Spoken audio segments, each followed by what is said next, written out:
Assalamualaikum warahmatullahi wabarakatuh. Alhamdulillah alladzi ja'ala al-ulama awliya. Wassalatu wassalamu ala habibina Muhammadin sayyidil azkiya wa ala ahli baitihi wa azwajihi dzawil akhlaqil khuluqis sulaha wa ala ashabihi wa man tabi'ahum bi ihsanin min yaumina hadza ila yaumil jaza. Amma ba'd. Hadratal muhtaramin, para alim, para ulama, para sepuh, bini sepuh yang saya hormati, wabil khusus para warga Nahdliyin dimanapun berada, yang sangat saya cintai dan saya banggakan. Alhamdulillah pada sore ini kita bisa bermuajahah walaupun dengan melalui media sosial. Mudah-mudahan semakin mempererat tali hubungan kita, hubungan ukhuwah Islamiyah kita dengan sesama insan ciptaan Allah Subhanahu wa taala. Salawat dan salam marilah kita bersama-sama untuk kita sanjungkan kehadiran baginda Nabi Muhammad sallallahu alaihi wasallam. Nabi yang selalu cinta kepada umatnya. Mudah-mudahan kita semuanya ditakdirkan oleh Allah Subhanahu wa taala menjadi umat Nabi Muhammad yang kelak mendapatkan cintanya Nabi Muhammad sallallahu alaihi wasallam. Wabil khusus orang-orang yang mau mencet skripnya. Tapi bukan saya aja. Siapa aja? Orang-orang NU. Para mustami'in mustami'at yang berbahagia. Semua ciptaan Allah Subhanahu wa taala yang kita lihat, yang sudah kita jumpai di mana-mana itu semuanya pasti ada hikmahnya. Hikmahnya. Kemudian ada sebuah kisah. Pada saat itu Nabi Musa alaihissalam duduk kemudian bertemu atau melihat seekor cacing kecil. Kemudian Nabi Musa itu mengatakan dalam hatinya, kenapa Allah itu menciptakan cacing kecil yang sangat menjijikkan ini. Kemudian Allah mentakdirkan cacing kecil itu bisa berbicara dengan Nabi Musa. Apa yang didengar oleh Nabi Musa cacing kecil itu? Bahwa cacing kecil itu mengatakan bahwa saya juga ingin berzikir kepada Allah Subhanahu wa taala. Ojo ngono Nabi Musa. Baru disitulah Nabi Musa itu merasa malu kepada Allah Subhanahu wa taala.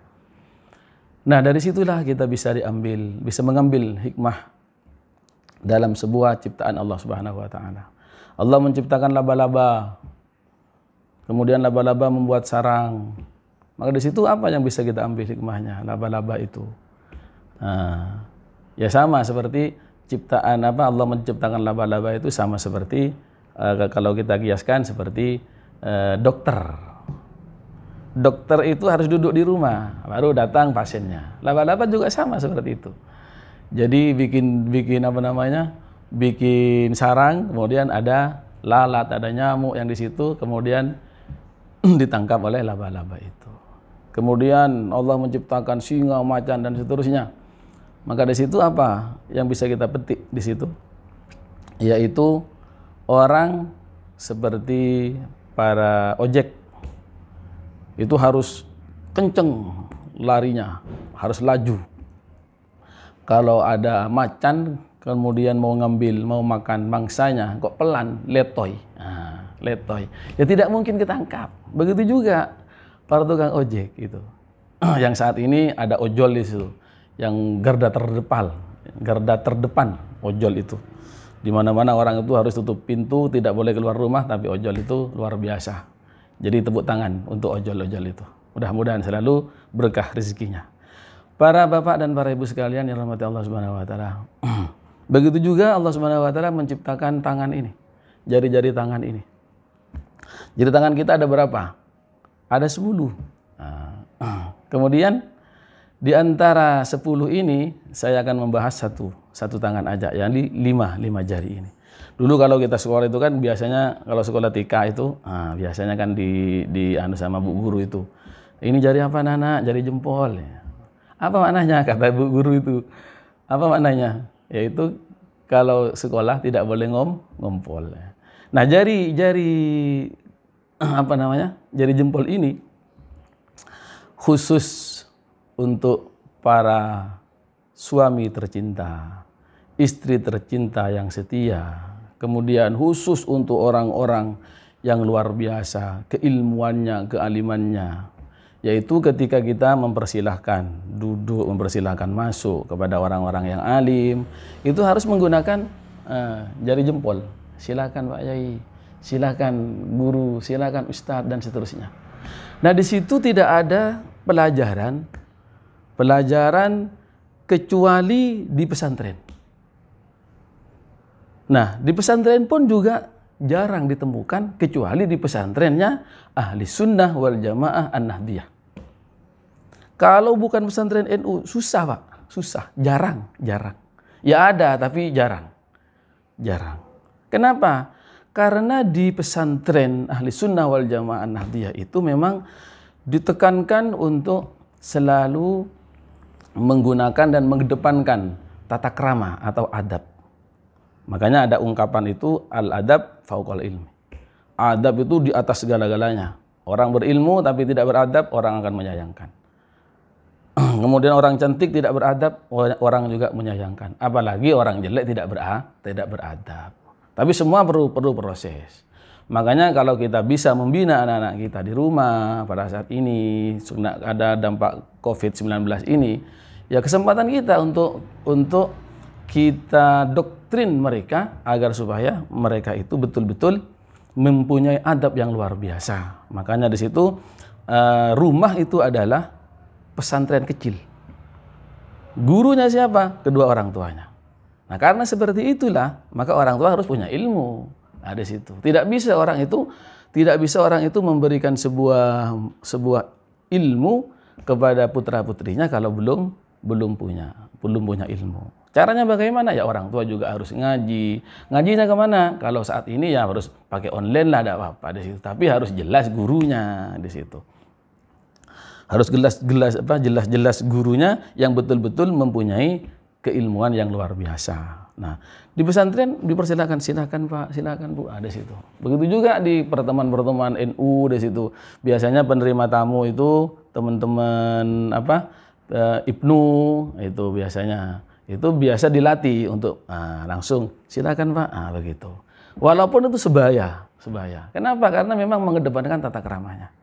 Begitu juga dalam pasangan suami istri. Jadi suami itu tidak perlu minta kepada istrinya. Tidak perlu minta apa saja yang diinginkan, tidak perlu dipinta. Kalau memang suami itu pandai untuk mengacungkan jempol di depan suaminya. Di depan istrinya. Istrinya lagi gemuk luar biasa, belum pernah diet.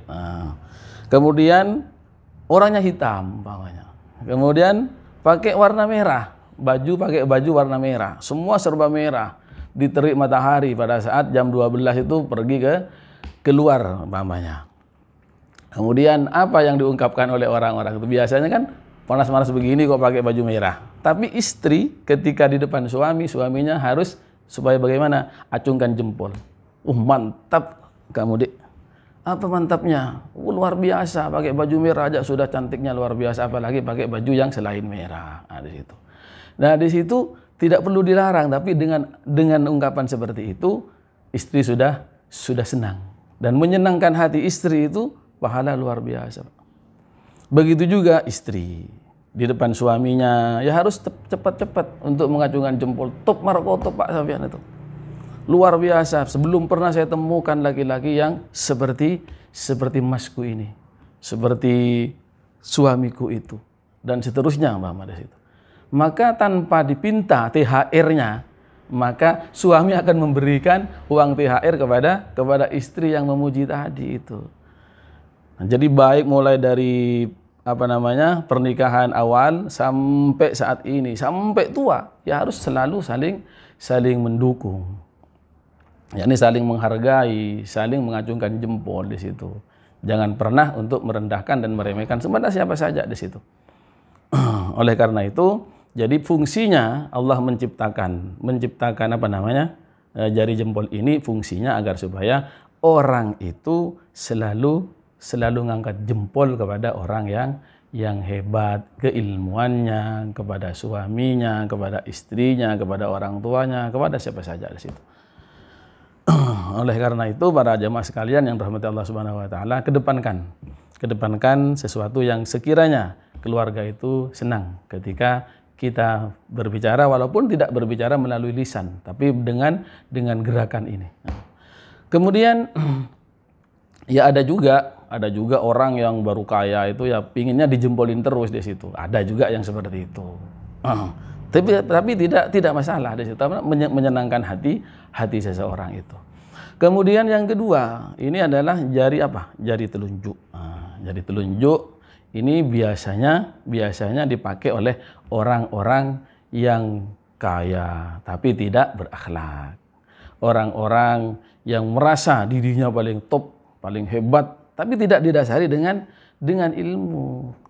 Maka di situ biasanya tuding kanan, tuding kiri. Nah ini itu angkat dan ini ditaruh di bawah dan yang ini yang diangkat ini diganti dan seterusnya. Biasanya tunjuk tangan, tunjuk terus di situ. Nah orang yang merasa yang disuruh tadi itu ketika ditunjuk terus Pak di situ, itu merasa tidak enak. Dan saking karena yang ditunjuk itu orang yang disuruh itu adalah bawahannya, ya mau tidak mau dia harus melakukan apa yang dia perintahkan. Makanya orang tua di rumah kesempatan untuk melatih kebiasaan putra-putrinya dengan cara kalau memang harus ditunjuk maka harus diembel-embel atau dikasih kata-kata tolong, minta tolong Mas, minta tolong Kak, minta tolong Mbak dan seterusnya. Begitu juga kepada suami. Tapi tidak sedikit seorang istri itu yang tunjuk terus kepada suaminya. Seandainya ada yang seperti itu, ya nikmati aja di situ. Istri yang model seperti itu nikmati. Kenapa? Karena itu adalah ladang pahala buat kita.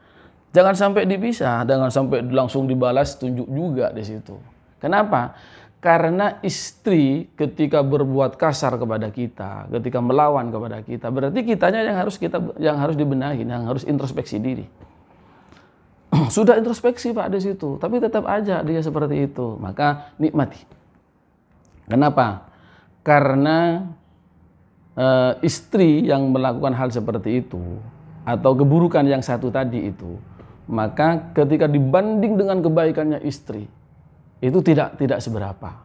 Makanya tidak ada ruang dalam hati itu untuk mengganti posisinya istri di dalam hatinya diganti dengan orang lain. Kenapa demikian? Karena istri itu tanpa disuruh sudah masak, kemudian sudah bersih-bersih rumah, gantiin popok si putra-putrinya, kemudian nyuapin, kemudian ngepel dan seterusnya. Itu sudah belum diperintah sudah dilakukan oleh seorang istri itu. Cuman kesalahannya cuma satu. Jadi kalau dibanding dengan kebaikannya, kesalahan tadi 1 melawan 5, ya tidak seberapa keburukan tadi itu. Makanya suami, para suami ya harus tetap menghargai dan katakan dalam hatinya bahwa tunjukkan istri tadi itu atau telunjuk tadi yang ditunjukkan kepada dirinya itu tidak seberapa ketika dibanding dengan kebaikan istri yang sudah dilakukan itu. Begitu juga suaminya, istrinya. Ketika suami pernah menunjuk kita, kamu dan seterusnya umpama di situ, maka katakan dalam hatinya, itu tidak seberapa. Keburukan yang dilakukan oleh suami yang nunjuk tadi itu tidak seberapa dibanding dengan kebaikannya. Kebaikannya apa? Yaitu ngayomin, kemudian memberi nafkah dohir batinnya, kemudian menjaga dan seterusnya. Cuman itu kesalahannya jangan diperbesar. Karena dalam rumah tangga ketika kesalahan yang kecil itu diperbesar, maka itu akan keruh, setelah keruh akan terjadi malapetaka yang besar, yaitu sebuah perceraian. Kalau sudah terjadi perceraian, maka yang kena dampaknya yaitu adalah putra-putrinya. Nah, itu. Begitu juga di masyarakat, yang menjadi tokoh masyarakat, tokoh agama jangan biasa tunjuk tangan begitu.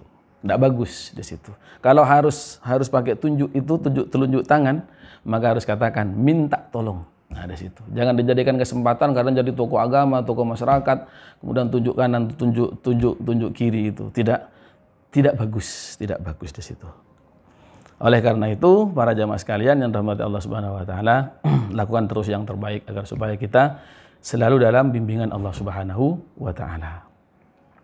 Kemudian yang ketiga yaitu jari apa ini? Jari tengah. Jari tengah ini guru saya itu mengumpamakan seperti ulama, laksana ulama, ustadz, kiai dan seterusnya. Artinya tidak boleh miring ke kanan, tidak boleh miring ke kiri. Harus di tengah-tengah. Ulama tidak boleh disetir oleh siapapun saja. Maka dari itu, ketika ulama itu miring atau condong ke kanan, maka yang dirugikan kayak yang sebelah kiri. Ketika sudah seperti itu, maka di bawah arus bawah itu tadi, yakni para masyarakat kecil itu akan terjadi gejolak yang luar biasa. Jadi jangan sampai miring ke kanan atau miring ke kiri, harus tengah-tengah. Makanya kalau biasanya itu kalau siut-siutan yang tengah ini tidak dipakai. Kenapa? Pasti menang kalau yang tengah itu. Makanya tidak bisa orang itu melawan ulama di situ, tidak bisa. Makanya dalam Al-Qur'an itu innama yakhsyallaha min ibadihil ulama. Orang yang takut kepada Allah itu hanyalah para ulama. Ulama yang mana? Ya ulama yang menjalankan ilmunya.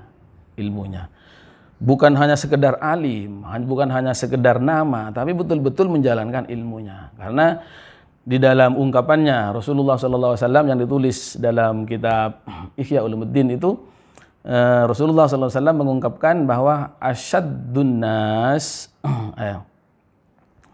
yaumal qiyamah, asyaddul azab yaumal qiyamah alimun lam ya'malhu Allahu bi ilmihi.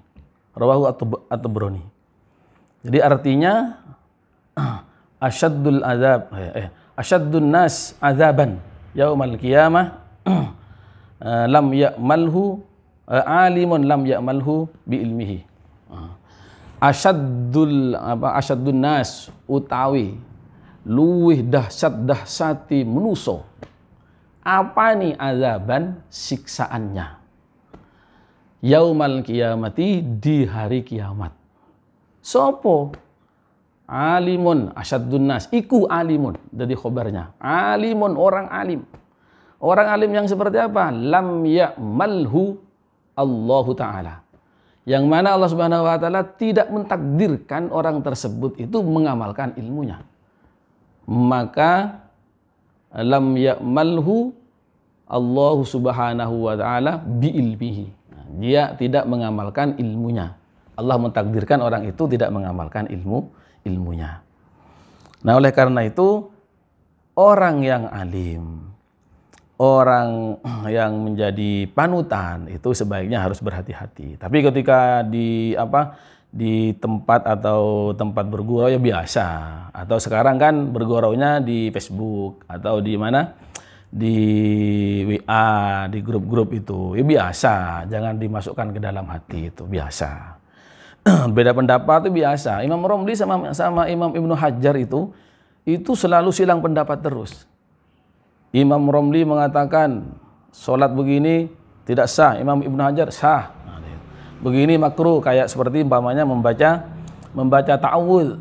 Membaca ta'awudz di awal surah As-Sajdah itu kan hukumnya haram. Membaca bismillah hukumnya haram. Membaca ta'awudz yang dianjurkan. Tapi ketika di tengah-tengah surat Sajadah, di tengah-tengah kita umpamanya berhenti ketika membaca innamas shadaqatu lil fuqara wal masakin dan seterusnya. Nah, kita berhenti di situ. Mau memulai lagi, baca ta'awudz lagi dan baca basmalah umpamanya. Maka di situ menurut Imam Romli makruh, tidak boleh. Tapi menurut Imam Ibnu Hajar boleh, tidak apa-apa. Makanya Imam Romli sama Imam Ibnu Hajar itu tidak pernah ketemu, pendapatnya jarang di situ. Tapi tidak menjadi permusuhan karena beda pendapatnya ulama itu memang sebuah rahmat. Rahmat buat kita sebagai orang yang ingin menjalankan ilmunya ulama. Jadi tidak hanya jadi satu sumber ini. Contohnya seperti saat ini sholat tarawih mamanya di situ.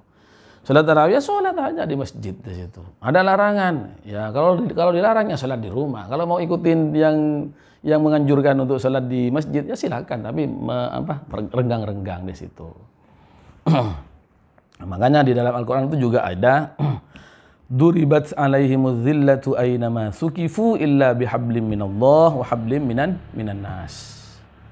Dimanapun Anda berada, Anda itu akan selalu hina dina, kecuali orang yang baik hubungannya dengan Allah dan baik pula hubungannya dengan manusia. Manusia yang mana?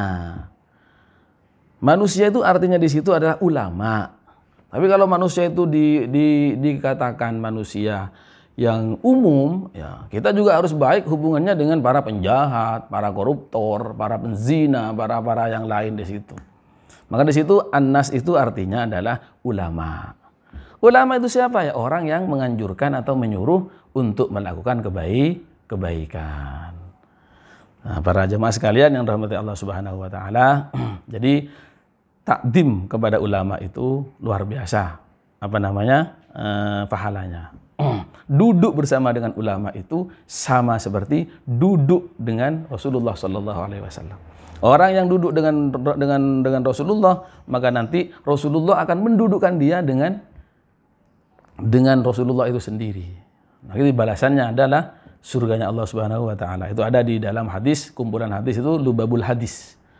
Itu para jemaah sekalian yang dirahmati Allah Subhanahu Wa Taala, mumpung saat ini kita semua di rumah, anak-anak kita di rumah, ya ajarkan ketakdiman kepada para ulama, cinta kepada para ulama di situ.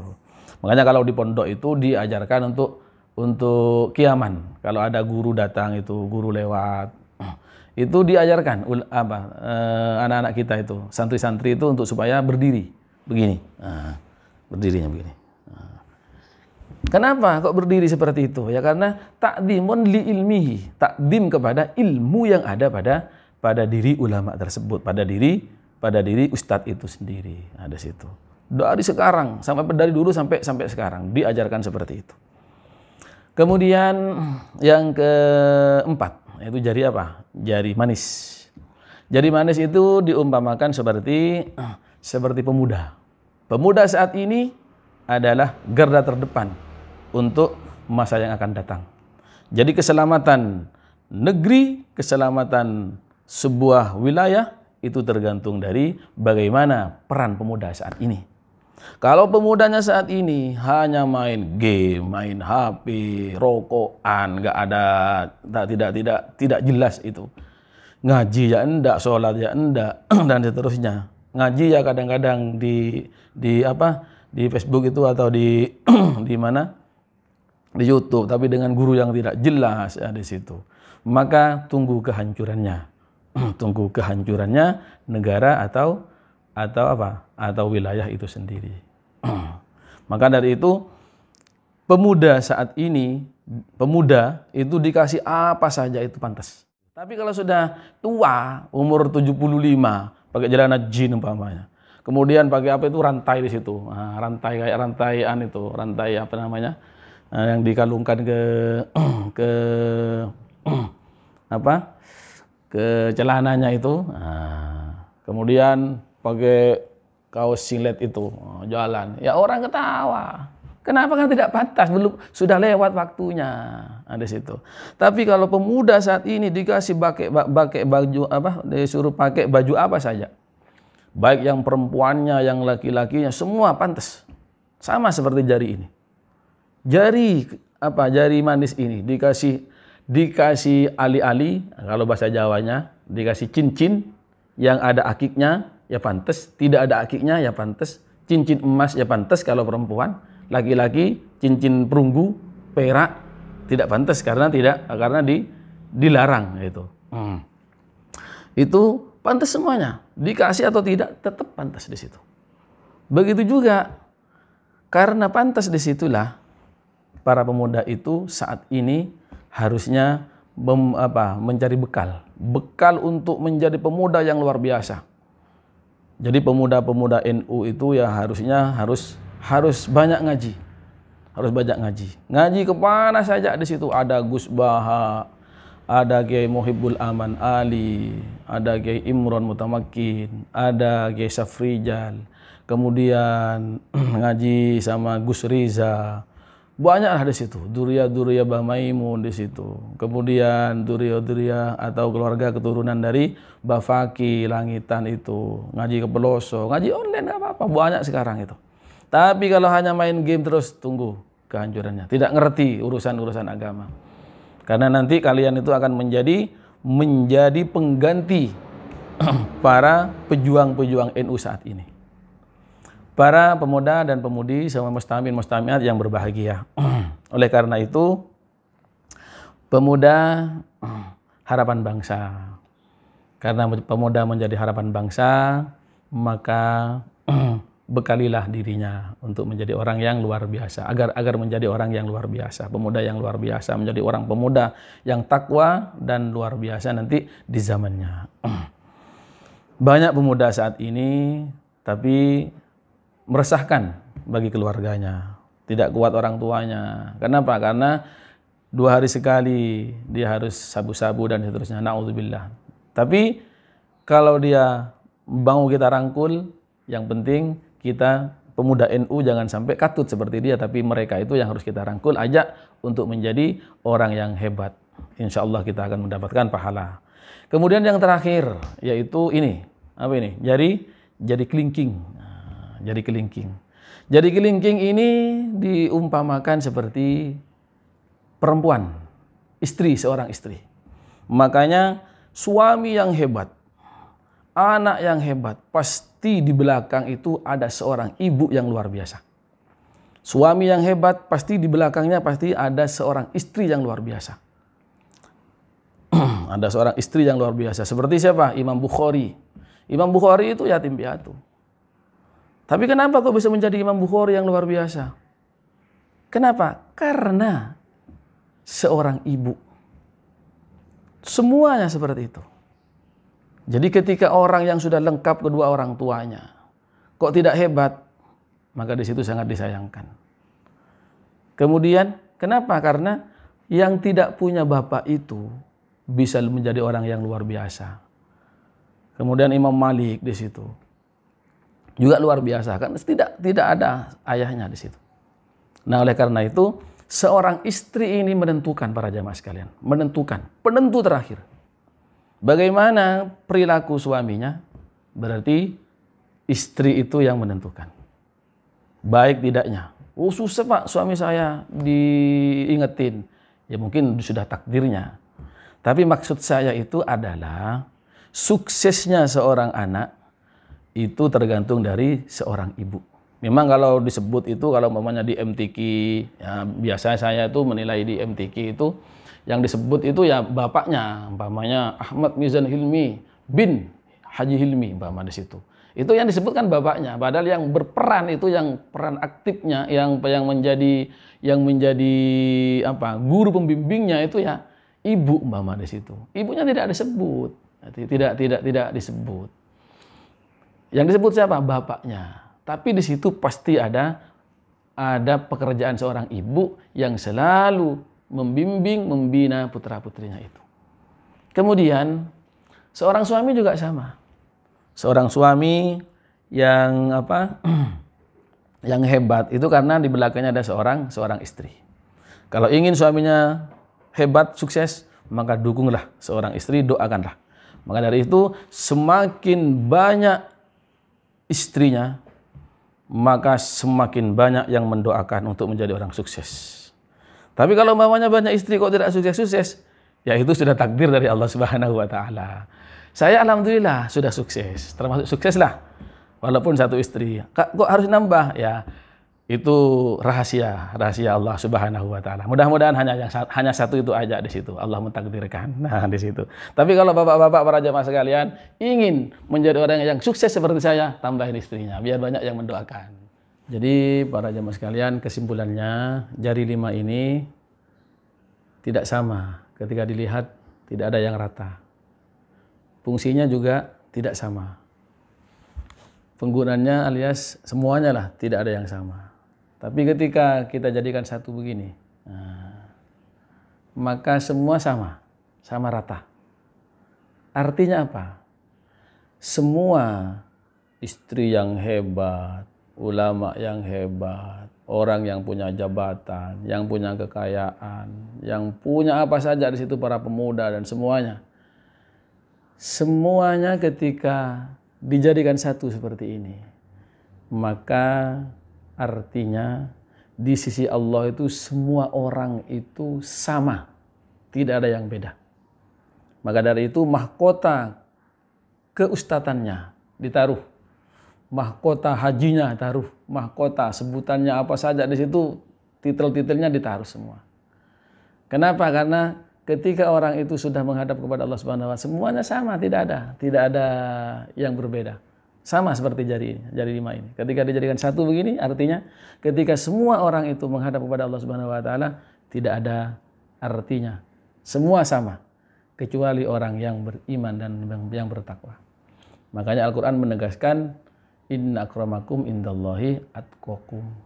Allah tidak melihat kepada titelnya, kepada kekayaannya, kepada tidak melihat berapa istrinya, berapa jumlahnya dan seterusnya. Yang dilihat hanyalah ketakwaannya kepada Allah Subhanahu wa taala.